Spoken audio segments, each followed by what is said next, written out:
One of the biggest mistakes that music creators make is thinking that every chord progression can only express one single emotion. So I wonder how they cope with the fact that Whistle by Flo Rida and Jar of Hearts by Christina Perri use the exact same chord progression, but convey very different vibes. So let's dig into why that is. This example comes from my free guide, 5 popular chord progressions and how to use them, which you can get in my profile. The chord progression that both of these use is the most popular chord progression, otherwise known as 1, 5, 6, 4. And the numbers just refer to the chord that's built from the scale step in their respective keys. So Whistle's in C major, which means that its chord progression is C, G, A minor, F. And then Jar of Hearts is in G major, which means the chord progression is G, D, E minor, C. So we say that they're the same chord progression just in different keys, so then the vibe or the emotion that these two songs express logically cannot come down to just the chord progression. So there has to be other musical elements at play. So just looking at the sheet music, I have the piano roll below as well.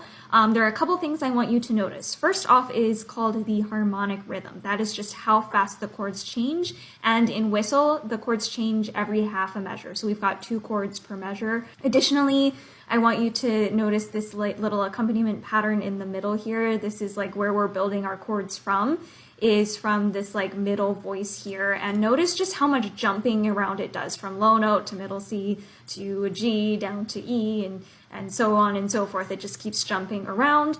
And then the melody also has some bouncy moments. While it does start off with like repeated notes and then a step up and everything, it also includes some jumps and some leaps. So we jump down from C down to A here, and then we jump up from G to C here, and just like lots of jumping around that you can see just visually without even having to read the music. You can just see that there's a lot of bounciness going on.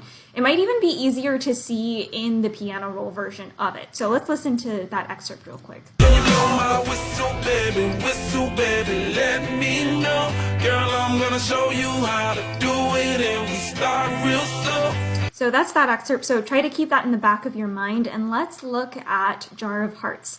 So similarly, I want you to pay attention to the harmonic rhythm and notice that we only change chords every 1 measure in here. So we've got 1 chord per measure here. So that's significant.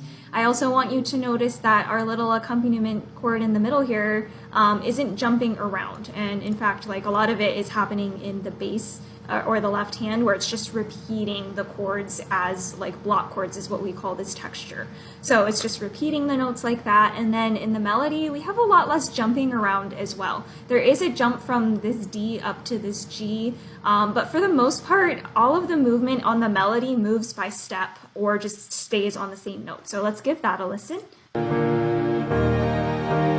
who do you think you are, running around leaving scars, collecting a jar of hearts and tearing love apart? So overall, the biggest difference really comes down to what kind of activity is happening in both of these pieces. In Jar of Hearts, we get a very ballad-like sound because of those repeated block chords and the absence of a bunch of like jumping activity. And then in Whistle, we get more of a carefree sound and like more of a party vibe because of all of that jumpiness, not to mention the faster harmonic rhythm. It's moving twice as fast as in Jar of Hearts, even though it uses the same exact chord progression. So if you're stuck trying to find the perfect chord progression for your music, don't sweat it so much. Just start with something simple and start messing around with the harmonic rhythm and how much activity there is in the accompaniment and in the melody, and that'll help you convey the vibe that you're going for.